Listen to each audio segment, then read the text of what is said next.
Baiklah, bismillahirrahmanirrahim. Assalamualaikum warahmatullahi wabarakatuh. Waalaikumsalam warahmatullahi wabarakatuh. Selamat siang anak-anak. Ya, Bagaimana kabarnya hari ini? alhamdulillah luar biasa. Allahu Akbar. Alhamdulillah kabarnya baik. Nah, sekarang kita akan belajar materi sejarah kebudayaan Islam atau SKI dengan tema sejarah masuknya Islam di Indonesia. Baiklah, sebelum kita memulai pelajaran, marilah kita bersama berdoa. Berdoa dimulai.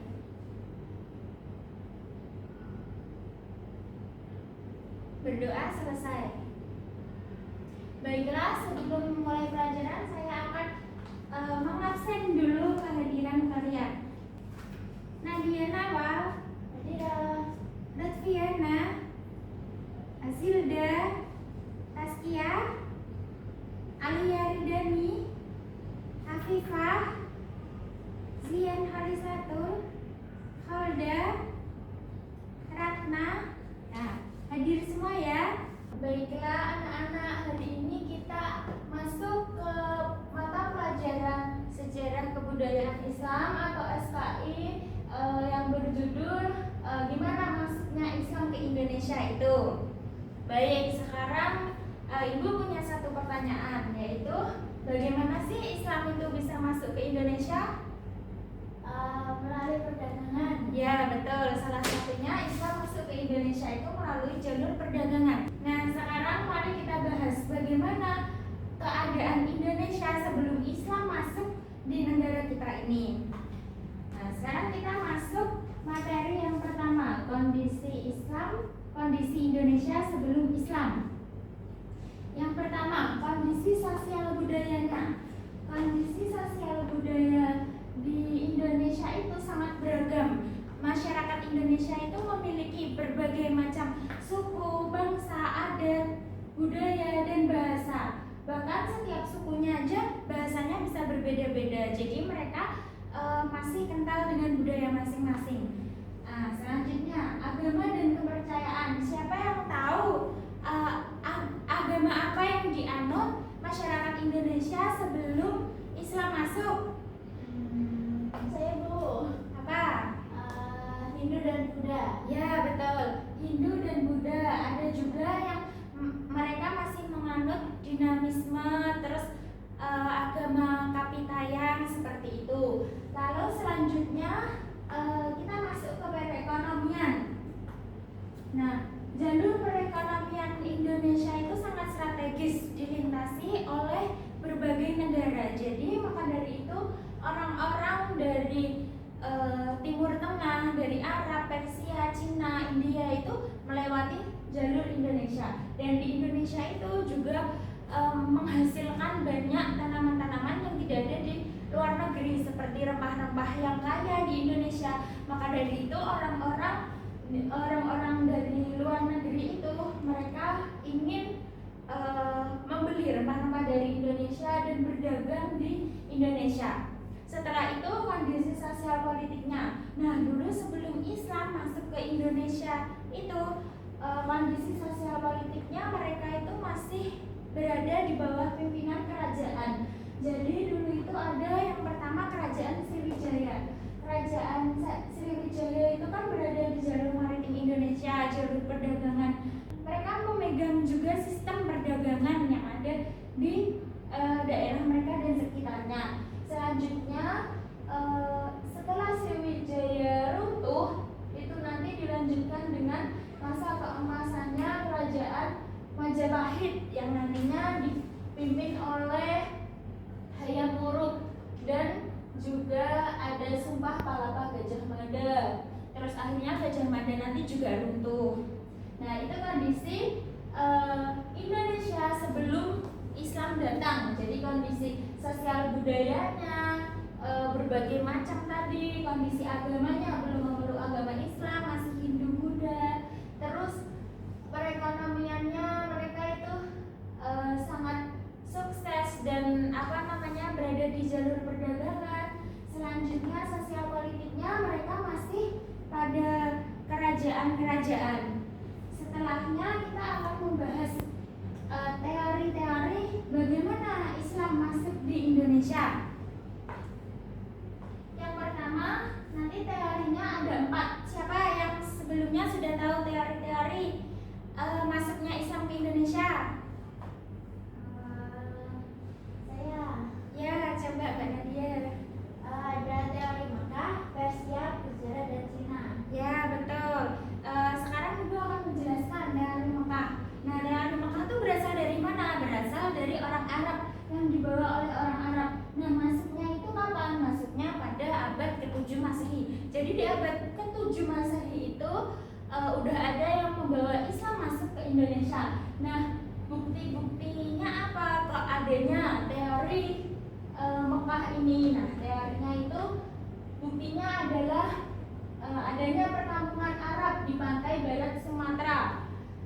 Nah, perkampungan Arab itu atau yang biasa disebut pekojan itu isinya orang-orang pedagang dari Arab. Mereka membuat perkampungan itu. Nah, itu bisa menjadi bukti bahwa orang Arab itu sudah datang ke Indonesia sejak abad ke-7 Masehi. Setelahnya mereka itu di Samudra, orang-orang di sekitar kerajaan Samudra Pasai itu menganut mazhab Syafi'i.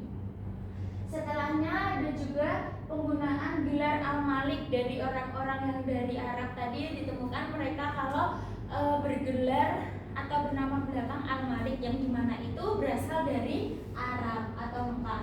Yang kedua, kita akan membahas teori Persia. Nah, teori Persia ini berasal dari Persia atau Iran. Nah, masuknya ke Indonesia itu mulai dari abad ke-15 Masehi. Jadi tadi ke-7 Masehi Arab sudah masuk dulu. Setelah itu Persia masuk di abad ke-15. Nah, buktinya apa? Landasan teorinya kalau Persia itu pernah menyebarkan Islam di Indonesia. Buktinya adalah ada di Sumatera Barat itu tradisi tabuik, kalau di Jawa namanya bubur suro, yaitu memperingati 10 Muharram.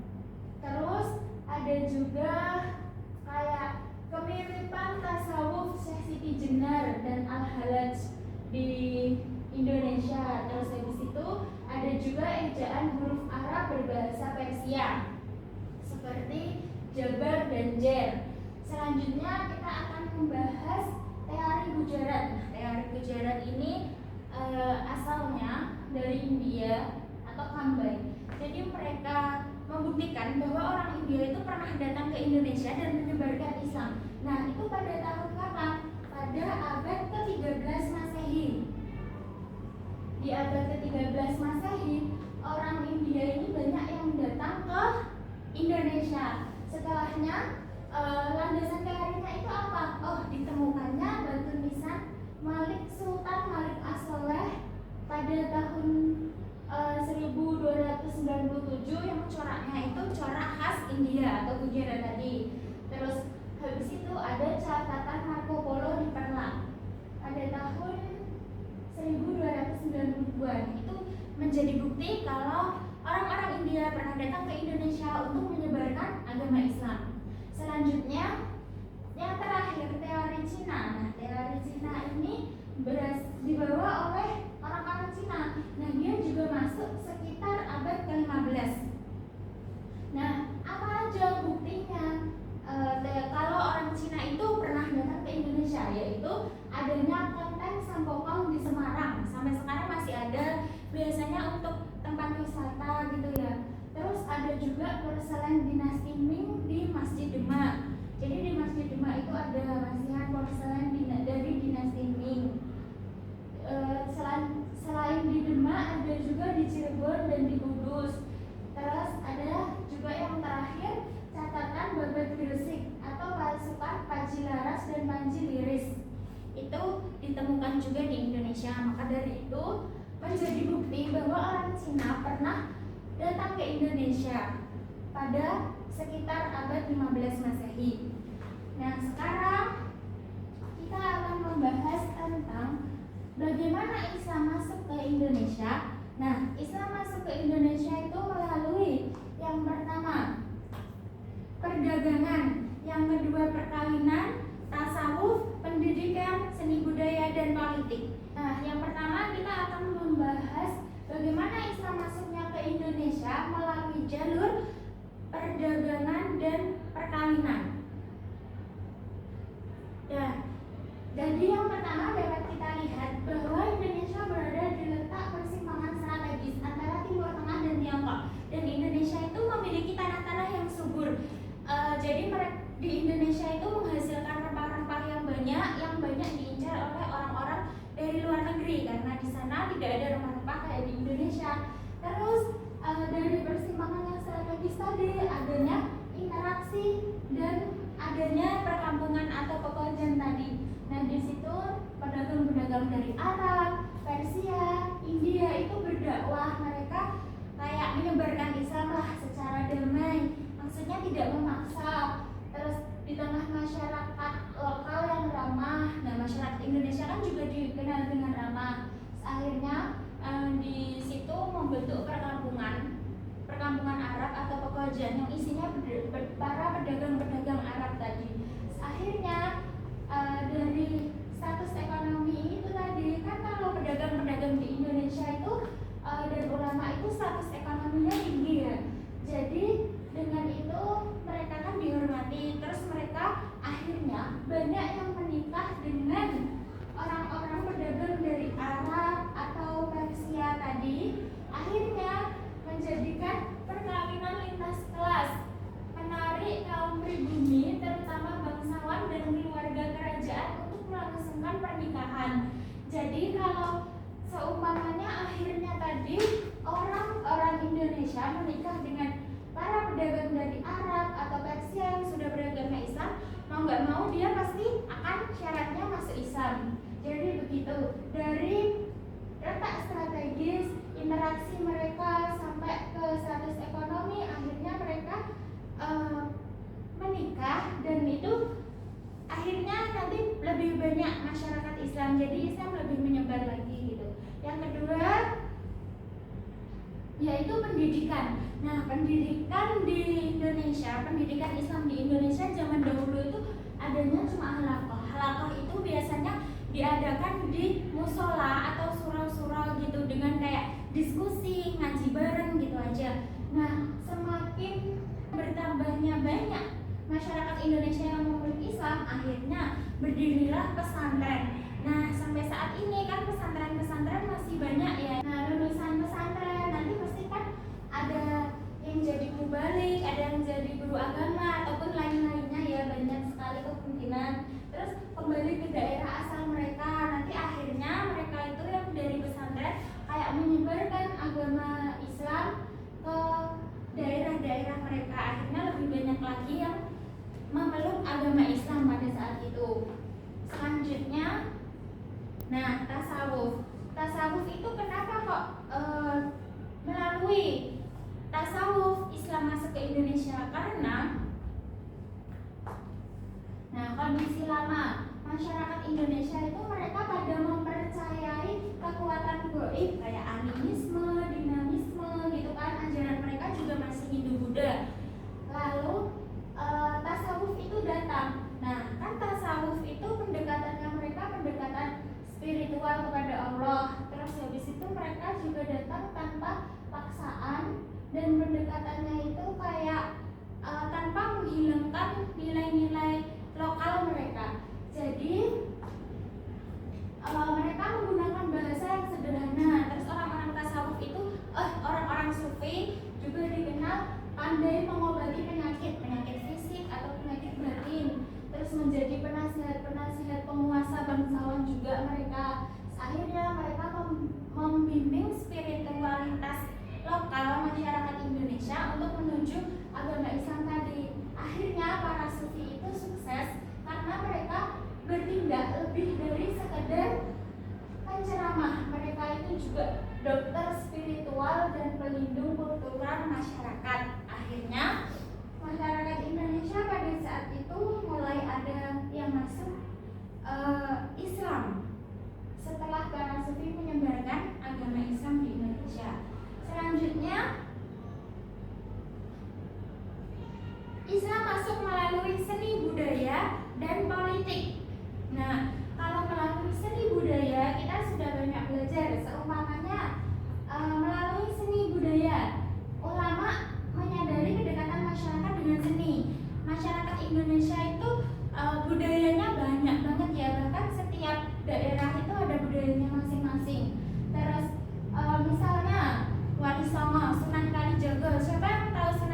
mencoba berdakwah dengan apa di Indonesia? Dengan wayang. Ya, beliau menggunakan pendekatan wayang.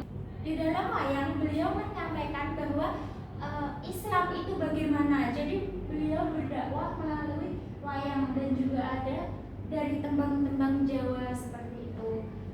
Selanjutnya Islam juga masuk melalui politik. Nah, pengaruh-pengaruh dari raja-raja di kerajaan itu, mereka itu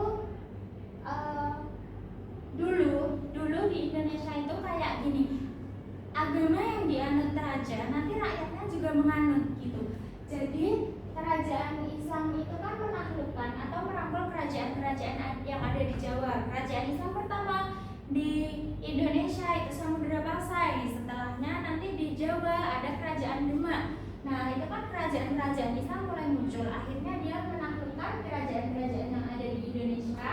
Akhirnya para raja yang menganut agama Islam tadi mengajak rakyatnya untuk masuk ke dalam agama Islam. Dengan itu agama Islam dapat menyebar dengan luas.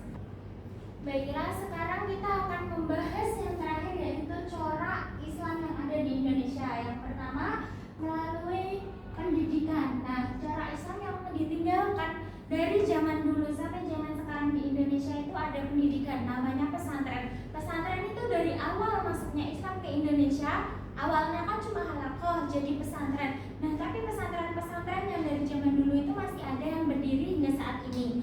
Nah, itulah corak keislaman di Indonesia dari pendidikan. Selanjutnya di seni budaya. Nah, seni budaya di Indonesia juga banyak yang mengandung unsur Arab seperti tari zapin, seni lukis kaligrafi, terus habis itu hadroh, rebana, al-banjari seperti itu.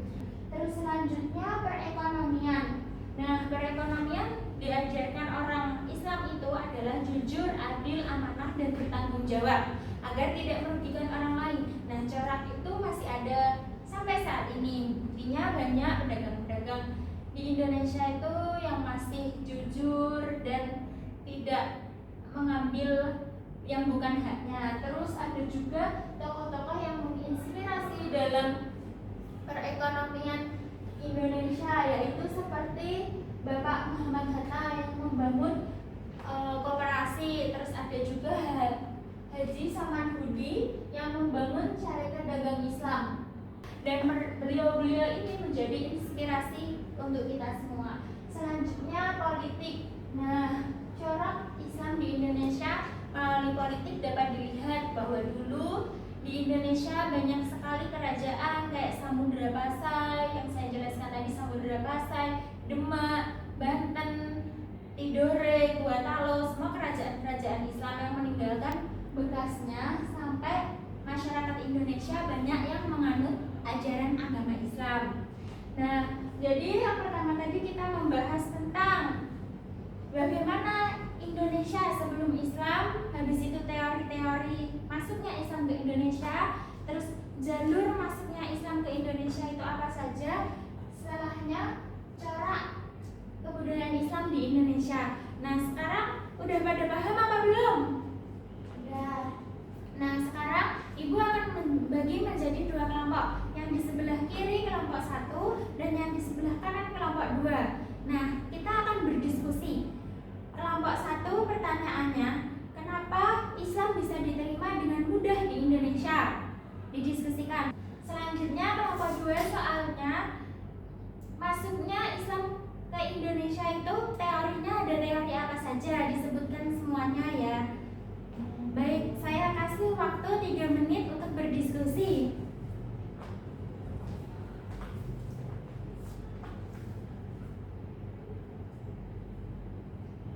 Sudah selesai diskusinya? Baik, sekarang mulai dari kelompok 1. Tadi jawabannya apa? Kenapa Islam bisa diterima dengan mudah di Indonesia? Siapa yang akan menjawab? Ya, begitu. Islam diterima di Indonesia dengan mudah karena Islam masuk tanpa paksaan dan dengan adanya akulturasi budaya seperti apa tadi? Ya, Wali Songo, Sunan Kalijaga, Wayang, betul. Oke, kelompok 1 benar. Sekarang